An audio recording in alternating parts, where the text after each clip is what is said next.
Welcome to another edition of Pittsburgh Sportsline Live in the BP TV studios. This is our first show of the new year. Happy New Year in 2017.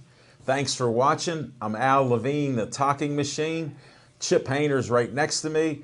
And Smoking Jim Frazier's over there eyeing up his pizza from, hold it, Olive Oil's Pizzeria. Give them a call, 412-831-1900. They're sponsoring our show tonight. Great pizza there. Had the pizza early. Man, we've been sitting in the studio for half an hour talking sports, so can't wait to talk sports with you. Thanks for watching us on Comcast 7, only in Bethel Park. Then we're on Verizon 32 in Bethel Park and everywhere else, from Nemacolin to Cranberry, Wexford, and all points in between. So we appreciate you watching. And believe it or not, we hit 6,401 likes on Facebook. That's our highest total since last year. So we're holding steady there for this day. For some reason, a couple people like that. That's our first time over 6,400 this year then, right? Yes, right. yes. A new record. Chip, you're on the ball tonight. That's right. Can't wait to talk sports since you caught that one. I couldn't slip it by you. And we have a bunch of sports to talk to you. There's always great news out there, good, bad news, and different. And it's all about sports. You name it, we'll talk about it. And we start our show off. The first segment is What's on Your Mind? And I'm going to do that with Smoking Jim Frazier. What's on your mind? Thanks, Al Levine, the talking machine. And if you want the green, There it is. you got to see Levine. I'm glad you caught that. Just wanted to start off the show with a couple quick stories that happened this week. What, no player of the week in basketball? I do. I have a couple players of the week, but I just wanted to get these stories out of the way. What do you have? New Year's Eve. I decided to go out on New Year's Eve because I wanted to see what this twerking phenomenon was all about. So You've been watching I had to do some research. You've been watching twerking online like crazy. I was doing my research, and as I was sitting in the corner studying, and Drooling. I was studying because it's been around for a while, and I've never really seen it. And Live, you mean? Hardest live. working sports writer in That's Pittsburgh. it. And I see this guy, and Antonio Brown twerked. Yeah, did he? Okay. You saw that. I never seen it at a club. So, Okay. so I went out specially to a club, and this was a predominantly black club. And There he goes, folks. Telling us what's going on. And so I see this one guy. He was twerking. I thought he was sitting down, but he was standing up. And later on, he comes over to me. Now, he had some swag to him. He comes over to me, and he says, You've been watching me. he says, please tell me you're on TV. So I says, yeah. He says, I'm from Birmingham, Alabama, and we get you in Birmingham, Alabama. He says, we get your boxing down there in Birmingham, Alabama. So we talked a long time. Did he twerk for you? No, he didn't twerk, but he had the swag, and we talked a good I like while. the story just that he got your boxing Yeah, down in Birmingham, Alabama. Our boxing. Our I'm boxing. he's He you didn't do. mention me. Come on. So next thing, just this morning, I'm out, and I got up kind of early this morning, around 11:59. I was going to say, just about before noon. Yeah, so I go out to get me a bite to eat. It was raining a little then. It was raining a little bit then, and I put my garbage cans away because the garbage man came about 7 in the morning. Did you So dump the water out? Yeah, I should have, but they're good. They put the leads on. Oh, And they know you. and I see this lady, and she comes Was up she to twerking? me. No, matter of fact, it was a lady that I knew. And Just and walking the white neighborhood. lady. And she says Probably your neighbor. And she said, no, it wasn't a neighbor. But she says, you you know on what? TV? She says, I have something to tell you. She says, my son lives in Shippensburg, and I went and visited him over the holiday weekend. So I says, okay. I'm thinking to myself, okay, that makes sense. Shippensburg is predominantly white town. And he How do said, you get this black and white? I'm just saying I can relate to the story. So she says, and Sorry, my son, folks. she says, my son is really into MMA because a friend of his that went to high school is into MMA. And so she says, I got a friend named James that's probably would know him. So she says, his name he goes by Smoking Jim. And he says, wait a minute. I think he interviewed my buddy. I think I seen his name. He looks up his buddy that he went to high school with, Greg Randolph. Nah, Rudolph. Rudolph. I said, we call him the lumberjack. And she said, yeah, that's what they call him, What the a lumberjack. small world. Small world, but let's get to the current events. So, Whoa, I like these. I like just listening to your stories. Some stories here. But I was off last week. So I have two Pittsburgh Sports Lines Player of the Week. Last week was Sam Breen from North Catholic.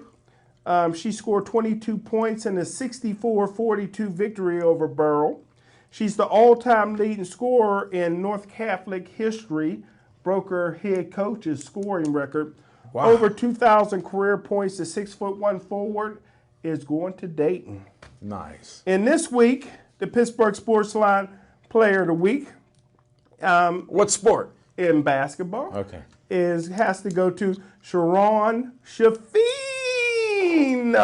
And let me guess, he plays for a school that's just on the west side of Monroeville, right?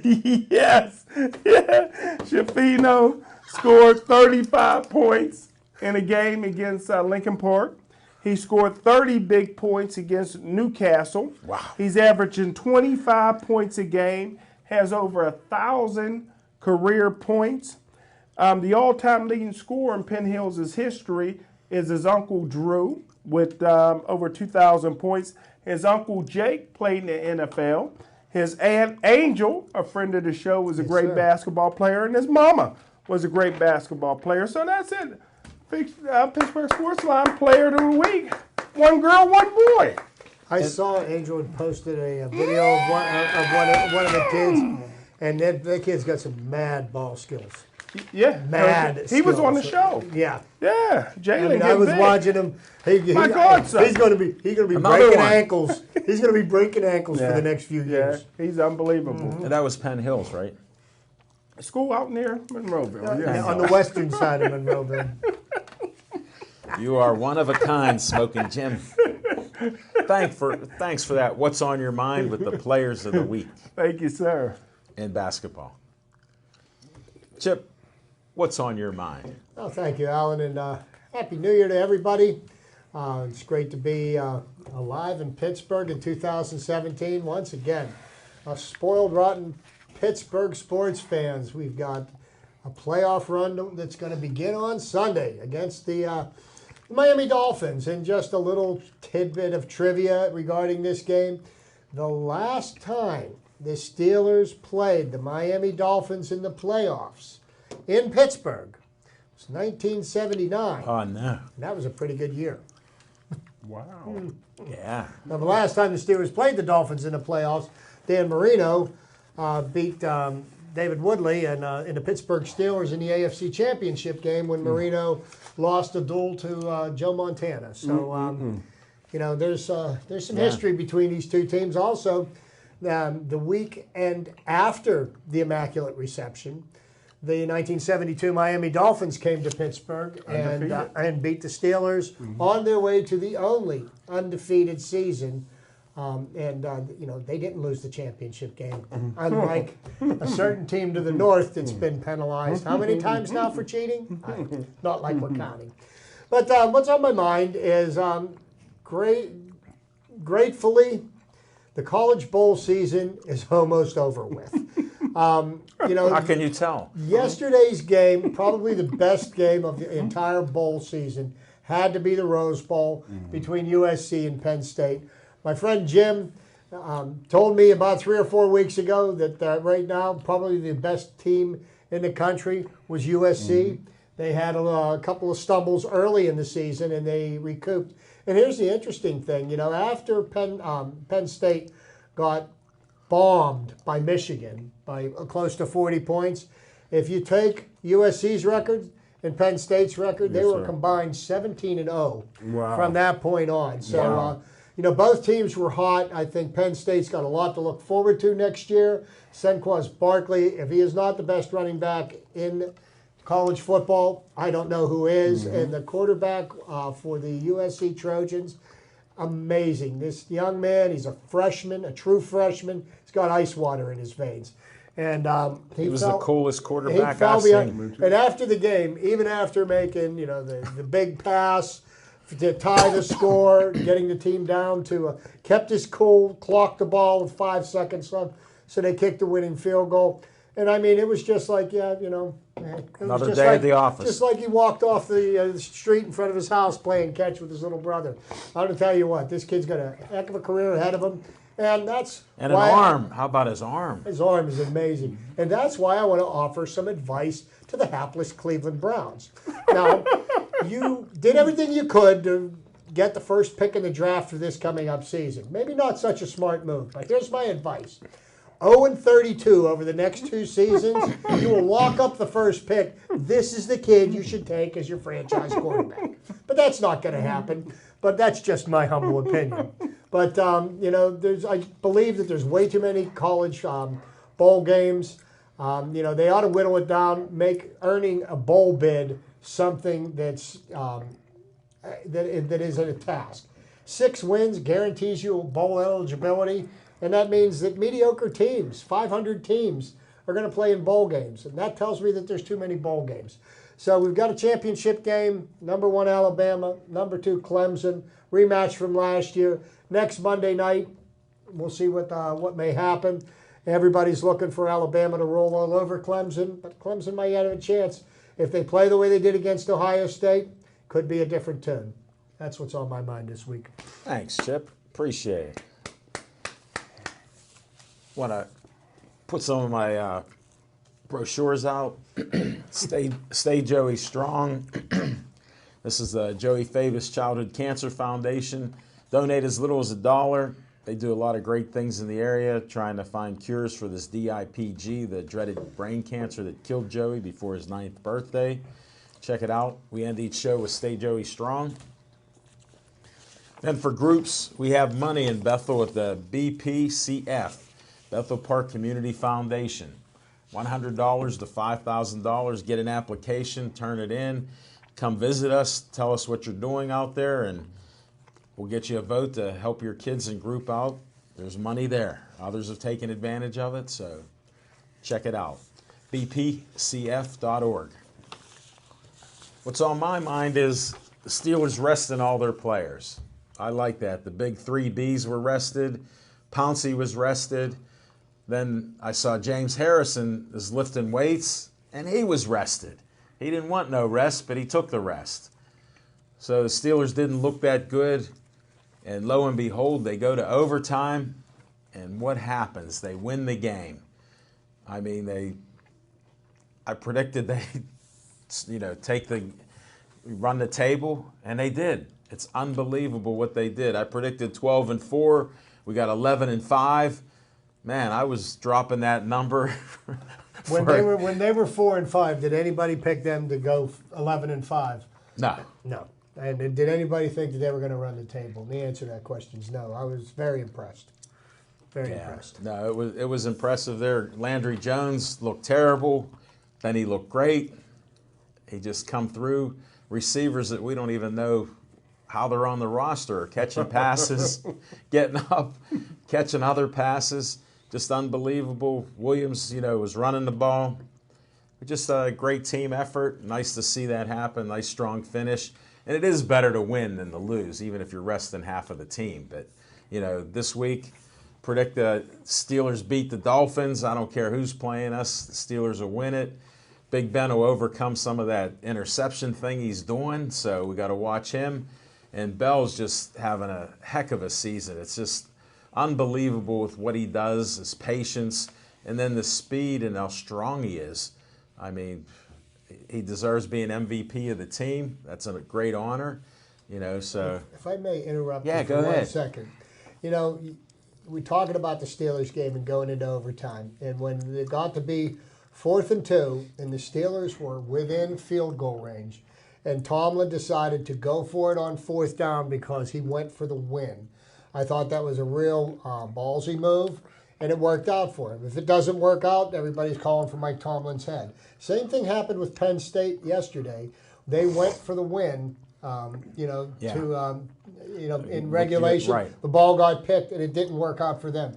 But I like to see teams going for it.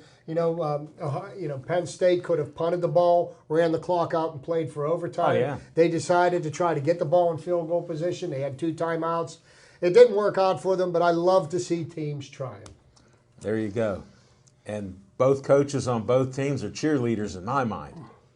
Franklin, I'm just kidding. Franklin I'm a little kidding. more so. Franklin a little more so. I'm kidding. Chip and I talked about how Franklin was all over the field. Once they started scoring and scored that 49 straight points or whatever, Franklin was out of control. And that's some of the cheerleading. But, again, he's in college. You're allowed to be a little more of a cheerleader there. And he can take credit for the good plays that they did make. And that was just unbelievable. Ask Terry Bradshaw what kind of coach he thinks he is. Terry Bradshaw, God bless him. He did what he wanted to do. Enjoy your retirement. He put it out there for people to talk about, and they're still talking about Terry Bradshaw. Because otherwise, nobody would be. Well, mission accomplished, Terry Bradshaw. And that's what's on my mind. Go Steelers. Good job. All right, let's go to our segments. We got Fiction and Fact from Smoking Jim's Almanac. Hey, thanks, Al Levine, the talking machine. Of course, I got to disagree a little bit with my buddy Chip. Yeah, I got to disagree. I thought that What, you got a blank paper poor coaching down the stretch there. 54 seconds ago, Penn State has the football. USC has no timeouts. I'm running 2 straight times or 3 times and going in the overtime. But heck of a way to lose. I got to,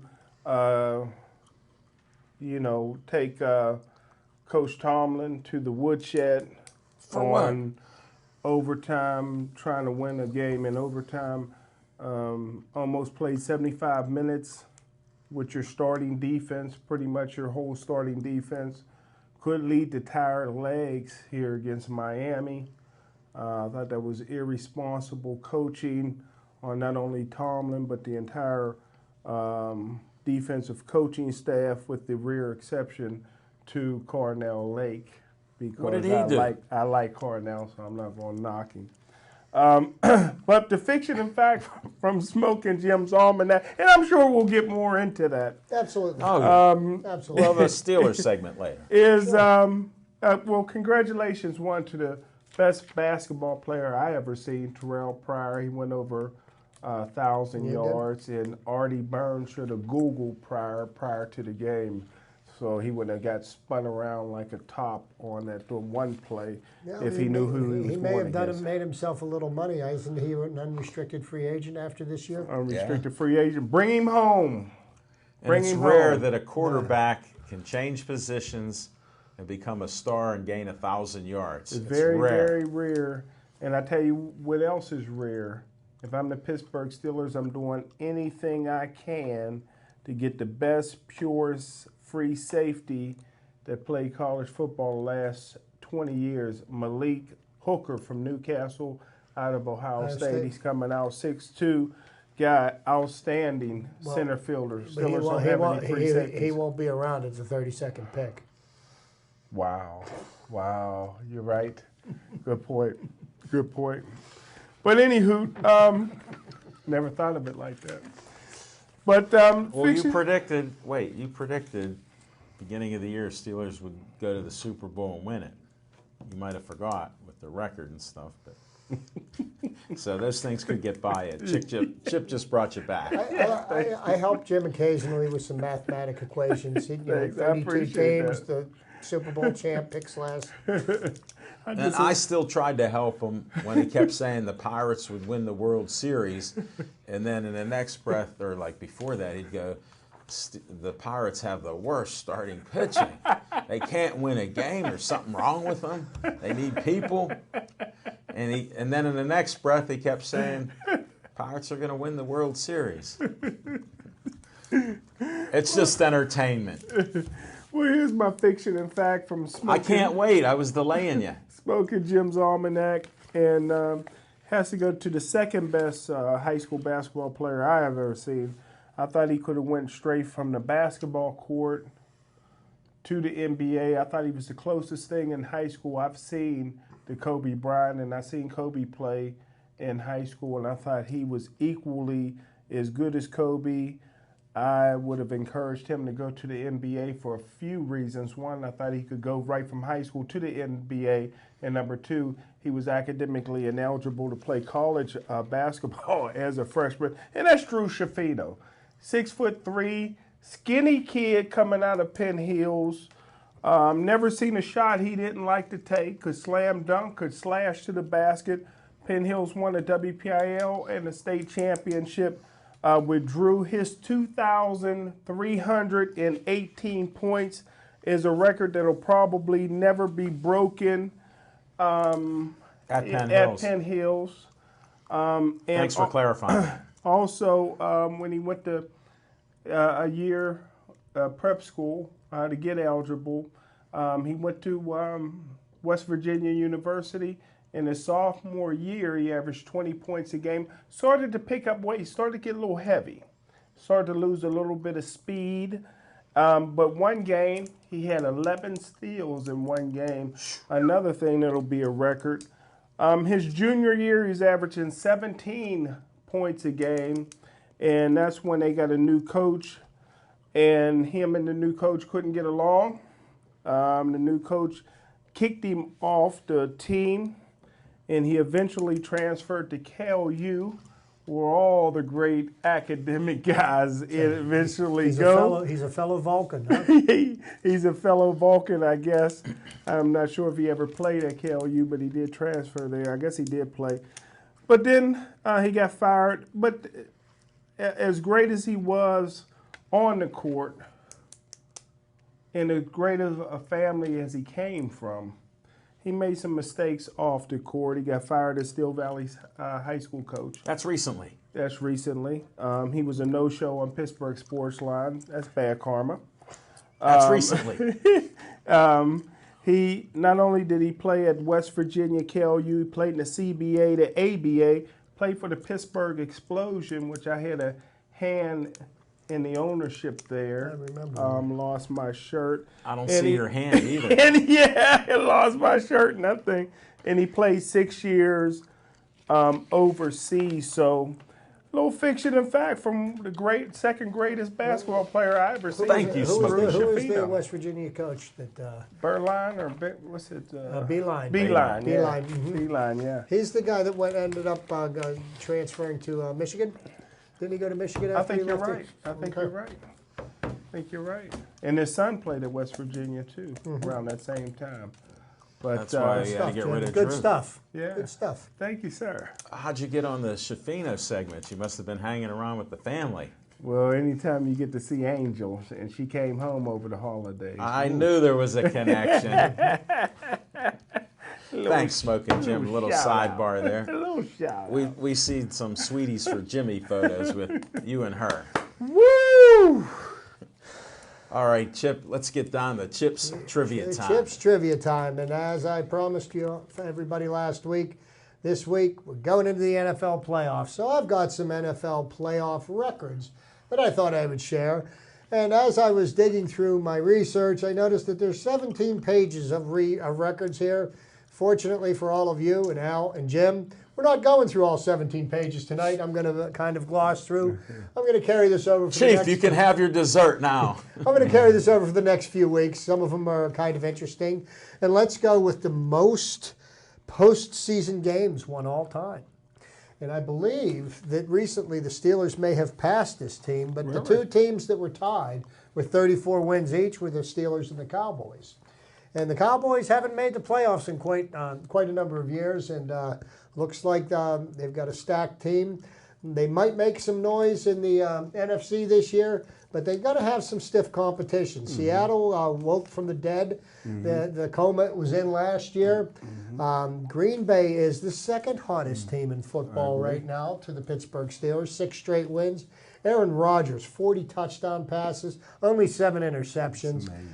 Definitely in the conversation for NFL MVP this year. We'll see how that falls. So then we got the most wins, 34. The most postseason home games won all time. San Francisco 49ers with 20 wins between 1971 and 2012. Ain't bad. Most postseason road games won all time. If you'll take a guess, Steelers. you'd be surprised. Steelers. Most Oakland. postseason road games won all time. Oakland. None other than the AFC North companion to the Steelers, the Baltimore Ravens. I never would have Wow. guessed that. They've won 10 road games all time between the year 2000 and 2015. Ray Lewis. I was surprised. Most consecutive postseason games won. The total of games they won in a row was 10. Is none other than the hated New England Patriots. They ran the table in 2001. They ran the table 2003, 2004. Won their first playoff game in 2005 before they got knocked out. So that was prior to Spygate. So they were taping their opponent's signals and stealing them. Anything to win, right, Bill? Most consecutive postseason home games won by the Green Bay Packers. Between 1939 and 2002, they won 13 home playoff games. Most consecutive postseason road games won.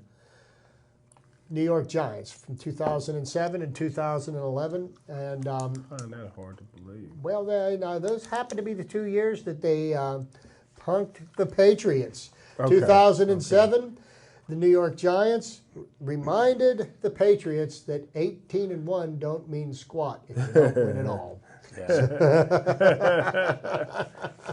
And the Miami 72 Dolphins drank a bottle of champagne on them. The highest Again. the highest all-time postseason winning percentage. All the teams in the NFL, again, this would be a team that would surprise you. Baltimore Ravens. Winning percentage of 6.52. Wow. And then next I'll go through the losses, and we'll cut it at that for this week because we do have plenty to talk about. Steelers and Dolphins and the rest of the NFL playoffs this weekend. Most losses, most games lost all time. And this is a team that has lost 4 Super Bowls. Now, there are 2 teams that have lost 4 Super Bowls, and it's not the one that you think. It's the Minnesota Vikings. Bud Grant didn't seem to have much success in the big game. The Vikings lost their first Super Bowl to the Kansas City Chiefs. Then they lost, I believe, to the Dolphins, the Steelers, and the Raiders. Wow. So the longest losing streak in the playoffs. And we've got 3 teams that are tied for this dubious distinction. 2 of them are in the playoffs this year. First off is the hapless Cincinnati Bengals. So Marvin Lewis has 14 years of a head coach of an NFL team and 0 playoff wins, and the embarrassment that his players constantly subject him to. They've lost 8 straight games, 1990, 2005, 2009, and then 2011 to 2015. Unfortunately for you Cincinnati Bengal fans, you don't have to worry about losing one this year. The next team came in as a wild card. They played for the division title Sunday night. They came up short to the second hottest team in football, the Detroit Lions. Lost in 1991, 93 through 95, 97, 99, 2011, and 2014. Maybe they'll get that win this year and break the streak, but they've got to go to Seattle, and they've got their work cut out for them. Yeah. They're going to be playing against Can I the say one thing about Go Detroit? right ahead. When we talked about this before, Detroit was a great team back in the 50s, but 1958, Bobby Lane put a curse on them when they traded Bobby Lane to the Pittsburgh Steelers, and he said they'll never win a championship for the next 50 years, and it's been over 50 years now. And I tell you what, trading Bobby Curse. Lane to the Pittsburgh Steelers, Can I see documentation on that? you Because you talked about the Steeler curse. and you won't investigate Art Rooney Sr. But they traded the hardest drinking Come on. quarterback in the NFL to the Pittsburgh Steelers, and he lived up to his name. The only thing that the center Guys I worked the with center drank had to with keep them. telling him, "Don't breathe on me, don't breathe on me." And the third team with the longest losing streak, tied with 8 games with the Bengals and the Lions, Kansas City Chiefs. And everybody seems to think that the Kansas City Chiefs are very well matched against the New England Patriots. Now, the only problem is Tom Brady is, whatever game that he's quarterbacking, the Patriots have a chance to win. Here's what you got to do to beat the Patriots in Foxborough. Don't let them have the ball last. Okay? So that's the best advice I could give them, because if you give Brady 0.3 of a second in 85 yards of field, he's going to find a way to get the ball close enough to score. He's done it time and time again. That's one of the reasons why I hate Brady so much. I mean, I hate him because he's so good. I mean, if he played for the Steelers, we'd be building a statue for him. Isn't he 40 years old now? 39 years old. 39 years old. Wow. And, and he's showing no signs of it. Tom Brady, another strong candidate for NFL MVP, even though he's suspended the first 4 games. He's thrown 28 touchdown passes this year and 2 interceptions. And he beat a record that was set last year. I believe it may have been by Alex Smith, who threw 27 touchdown passes and 2 picks. Wow. So, that is amazing control, because once you let go of the ball, so many different things can happen. But he does get the ball to his receivers. The record was held not last year, but Foley, the quarterback from Philly that one Foles, year. Nick Foles. Then he fell off the And then he fell off the face of the earth. He can't get a backup job, So I got 2 more here. Most postseason home losses all time. Okay. The New York Giants would be one. Okay.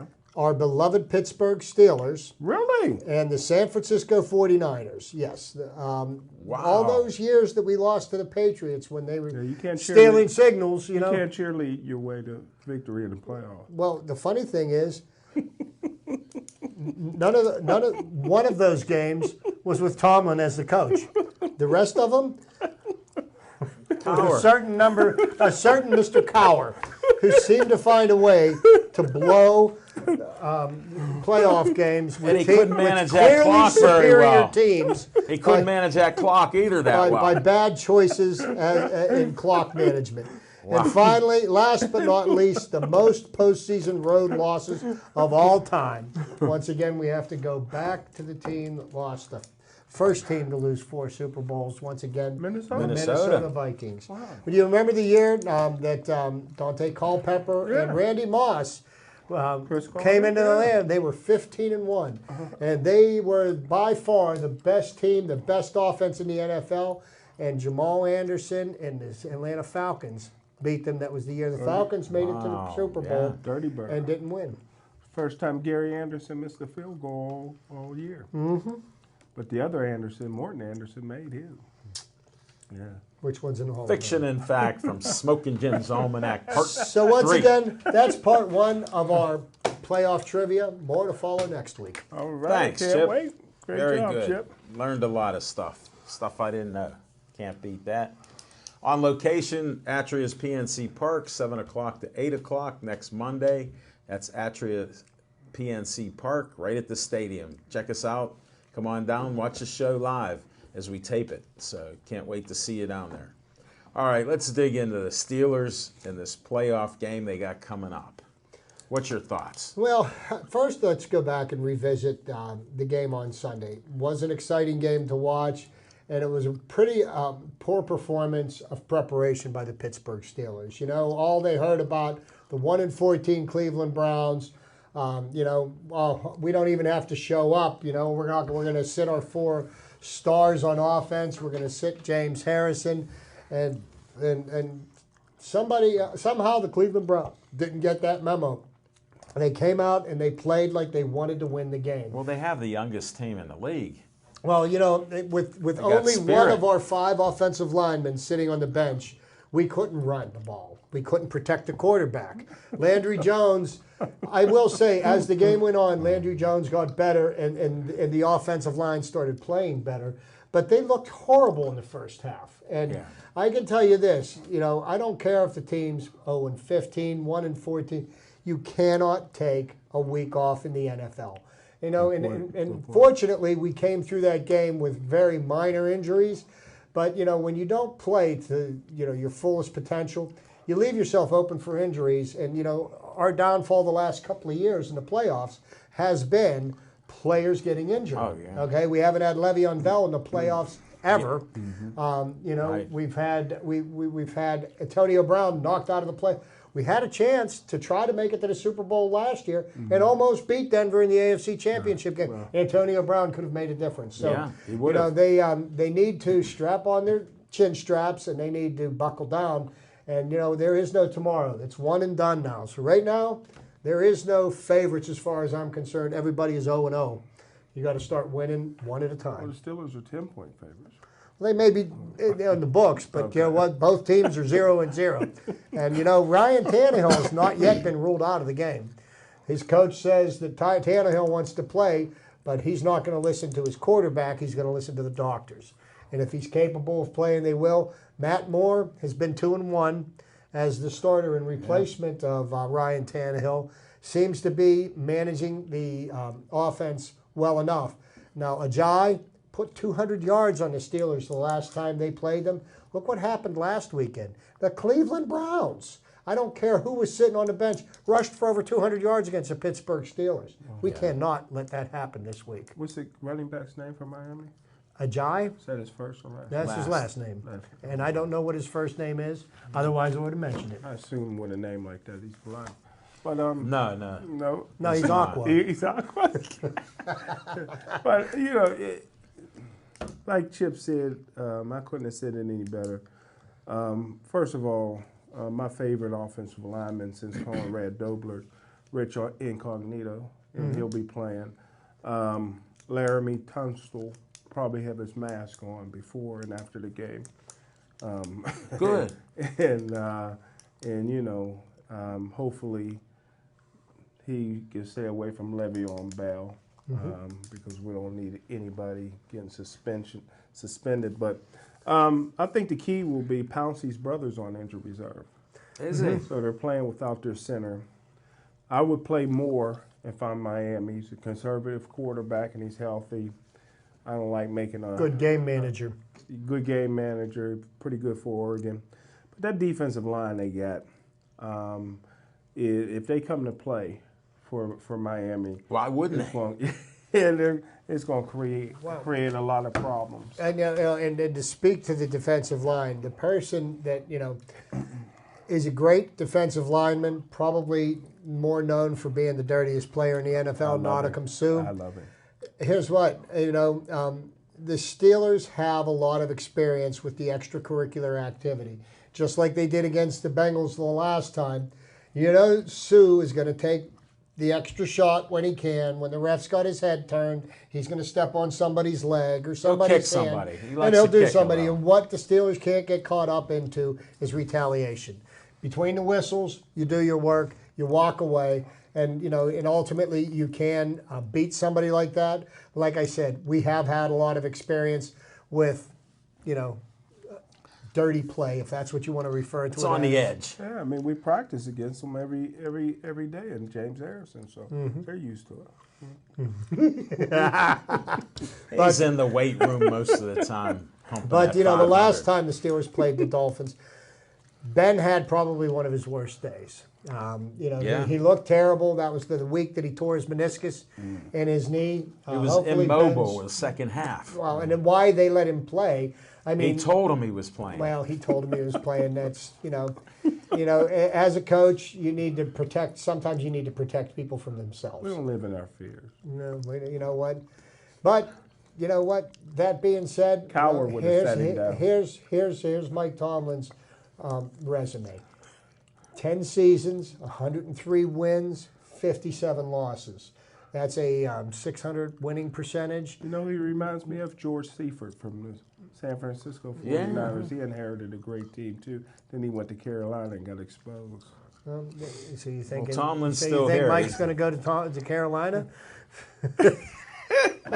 He's not going anywhere. He ain't going nowhere as long as Big Ben's here. No, and you know, and Another 4 or and 5 I years. will tell you this: not having a franchise quarterback has ruined a lot of great coaching careers. You look at what Ken Wisenhunt did.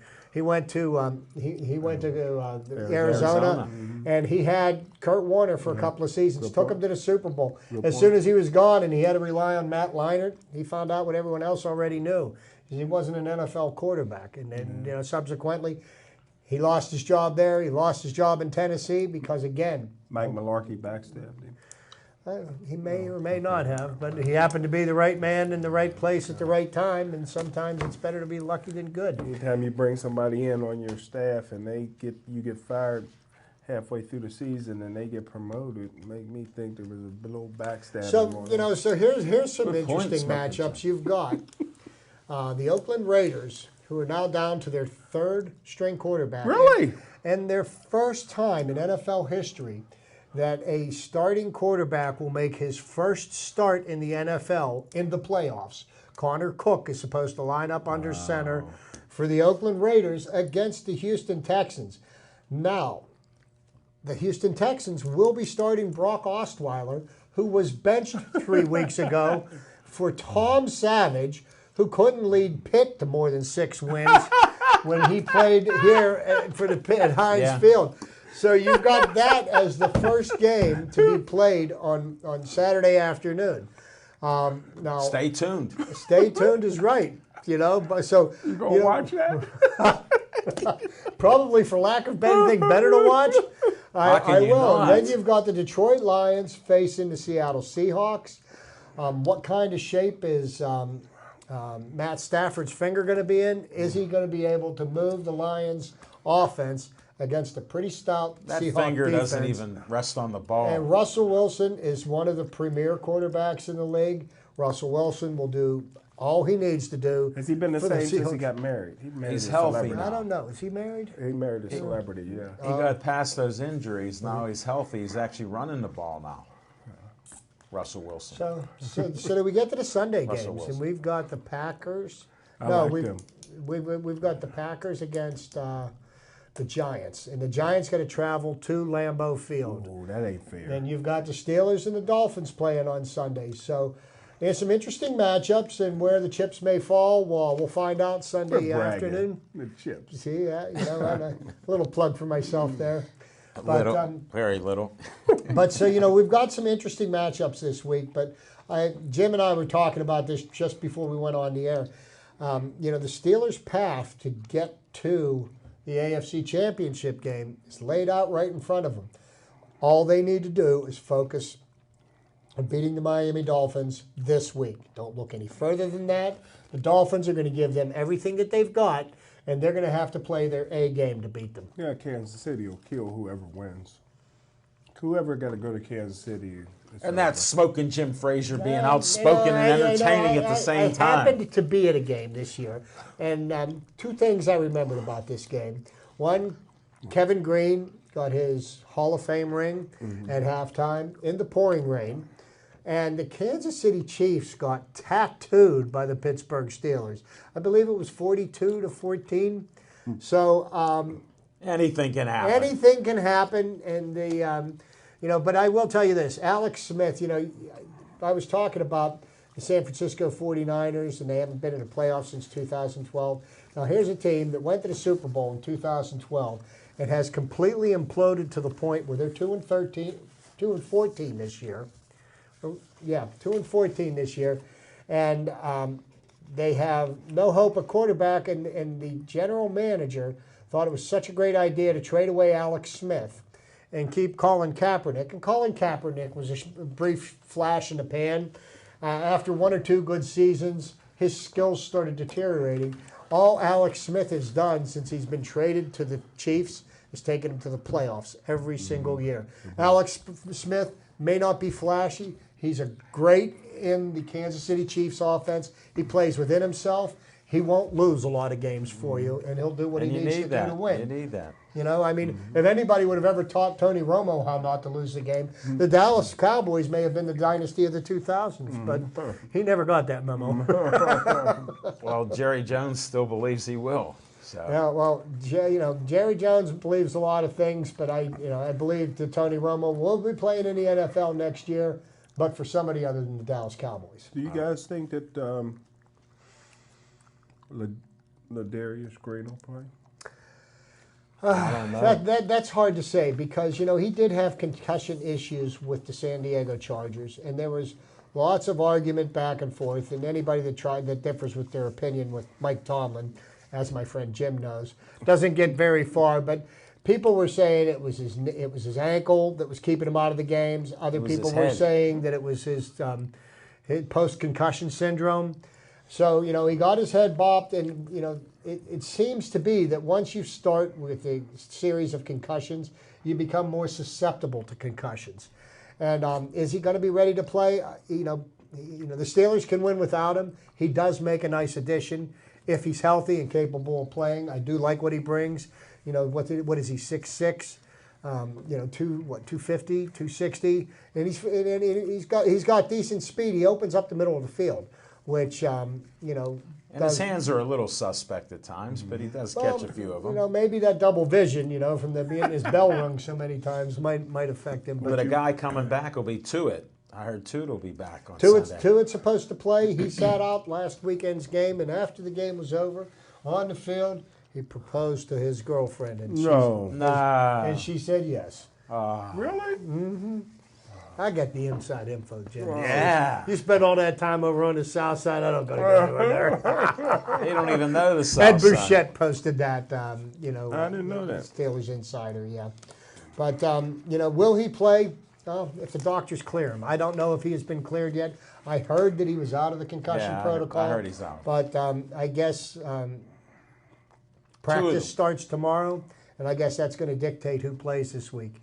If he's able to go through complete practices, he'll get a hat for Sunday's game. If not, we're going to have to rely on Jesse James and Xavier Grimble. I like both of those guys. Yeah, they did well. Neither of them are ever going to go to the Pro Bowl. And you know what? Not everybody does. I'm thinking that nobody else on the Steelers is going to make it to the Pro Bowl this year because they're going to be getting ready to go to Houston. That was a good one.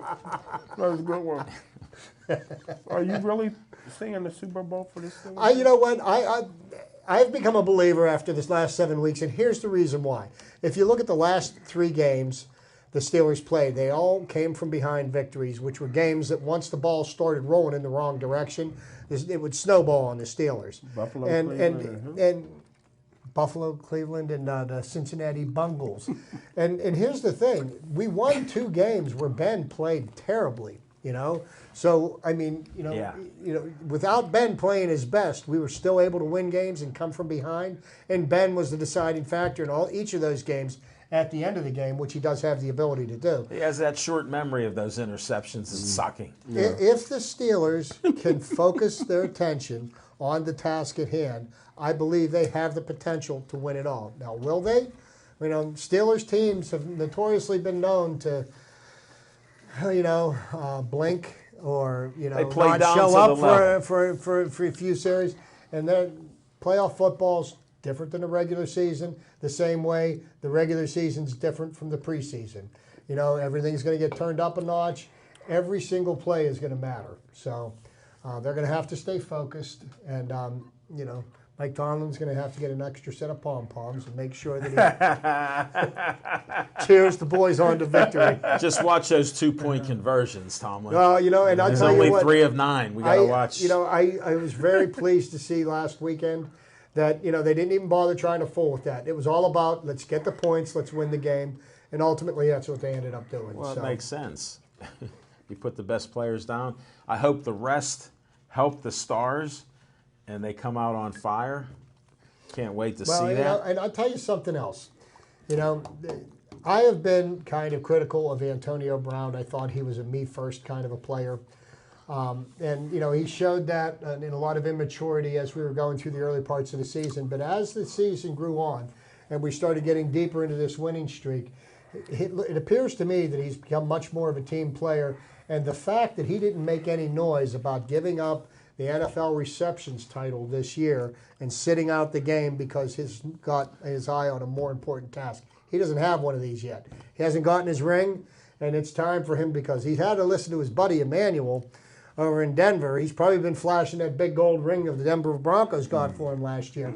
And I think he got a ring and he got hands where he could catch the ball in and Denver. I think he's focused. Made a big difference. And I think everybody is no longer being selfish. And I do remember earlier in the season, there was a woman who tried to make a big deal, and she went on Channel 4 News talking about how Antonio Brown was rude to her or whatever, and then you see him write a check for Children's Hospital for $100,000, and I hope she feels like a pretty big idiot right about now, because that just speaks for itself. Well, I don't think she said Antonio was rude. I believe it was because he was extremely late, and that CP time kicked in. Well, you know what? When you're a diva, you get away with things. Yeah, those things happen. But that's why they play the game. You got to see what happens during the game. Hey, if you want a brother to be there at 8:00, you better tell him it started at 6. No, that doesn't work with some people. You know what? You can say what you want about him, but I think Antonio Brown really has showed what he's worth this year, and it'll be interesting to see what happens in the off season this year, because you've got Antonio Brown going into the final year of his contract, which is generally the time that the Steelers renegotiate contracts. And, the Steelers, I feel, would be extremely foolish to not extend Antonio Brown. So that leaves you to, what do we do with Le'Veon Bell? Well, Le'Veon Bell wants to be in Pittsburgh. The Steelers want him to stay in Pittsburgh. I believe what they'll do is they'll franchise him and then extend him once they've got him under the wing with the franchise. Well, they have to see what he does outside of football. He's on probation still. I think maybe he got the message, But because, here's the thing about an NFL running back. Their careers are extremely short.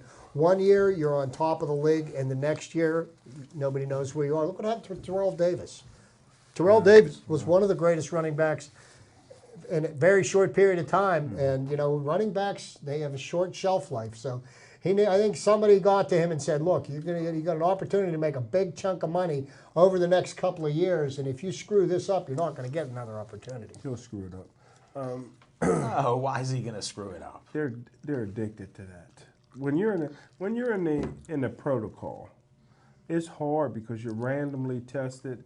You got to wake up and go get tested sometimes. He didn't want to oversleep. Well, that's a failed test. So his failed test was he not showing up. Well, maybe he has to wake up and take a test instead of doing a wake and bake. Well, that's definitely part of it. But on a serious note, he got his suspension down from 4 to 3, even though he changed his phone number. Well, that was the greatest excuse that I've heard since I was chairman down at the newspaper, Chief. I had lists of all the excuses people used. That was a good one. That was a new one. Yeah, that was a new one. Here's some breaking news. After you get done watching our show in about 5 minutes here, tune into the NFL Network if you've got it. The Hall of Fame class of 2017 finalists is to be revealed on the NFL Network at 8 o'clock this evening. So, wow. After you're done with Pittsburgh Sportsline, you can find out who the final 15 are going to be.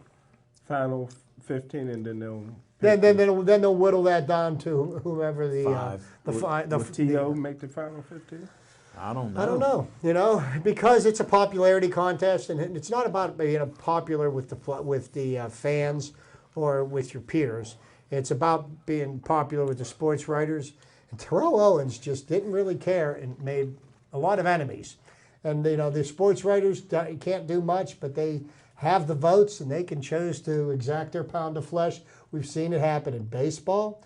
We've seen it happen in football. So, hey, speaking of sports writers, you see the sports writer in Philadelphia get thrown out of the press box. Yeah, and what was that all about? Yeah, I missed. You can't be loud in the press box. Surprised I haven't gotten booted out yet, but yeah, there's etiquette in the press box. You can't cheer. Right.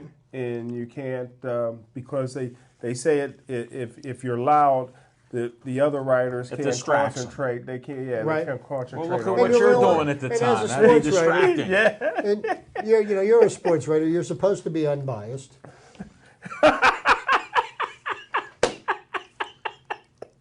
I'm so glad that you don't hold grudges, Jim. Especially when it comes to the City League Hall of Fame. And he knows what unbiased means. He knows bias and he knows unbiased. This is some of the inside jokes that you're hearing outside. Jim, I've never known Jim to hold a grudge. Jim's the consummate professional. No, he's the nicest guy in the sports media. And look at that smile. We get more compliments on his smile. He got the best Hey, smile. we're getting down to 3 minutes left, and we've spent Morning, a lot of morning. time about the NFL and the Steelers. How about the Pittsburgh Penguins? They got the week off Yeah, to rest up. number And two. I want to tell you something. The number 1 and number 2 scorers in the NHL both wear the Penguins sweater. Evgeny Malkin's number 1 in scoring in the NHL, and Sidney Crosby's ranked number 2. And Sidney actually has an opportunity to do something that is considered a rare accomplishment in the NHL. He may be on pace to score 50 goals in 50 games. That is the mark of a true sharpshooter, and Sidney could possibly do it. It's hard to say. Sidney's done a lot better job this year putting the puck in the net as opposed to tallying up assists. Right. Must have been reading Gretzky's book. He must have done something, but I tell you what, Sidney Crosby is playing on a level in the last, I'd say, 12 months that he was playing on just prior to when he had his concussion in the Winter Classic. Well, I think he's healthy. I mean, the brain damage, neck damage, I've gone on record saying that before. That affects you in different ways. Look at Smoking Jim. Well, We don't know how many times he's been hit. He hasn't recovered. but here's the next Come thing, on, Alan.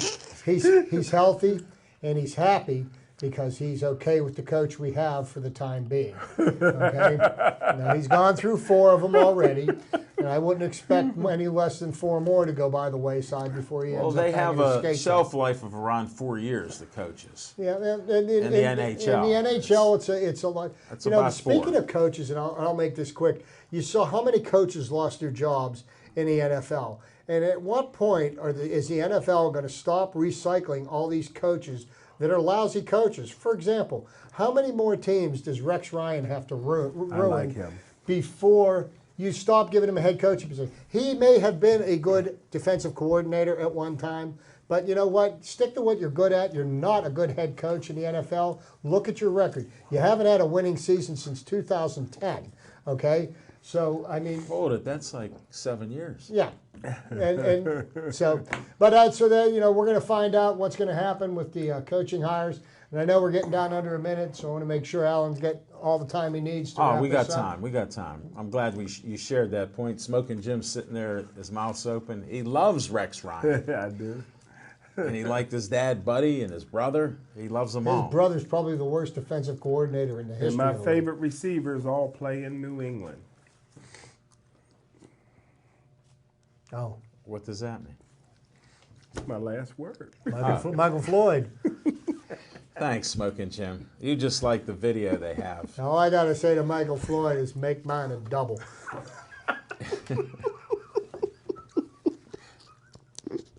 Enough of that. We don't promote drinking. Smoking Jim's a teetotaler. Never had a drink or touched a drink. And thanks for watching our first show of the new year. And please stay Joey strong.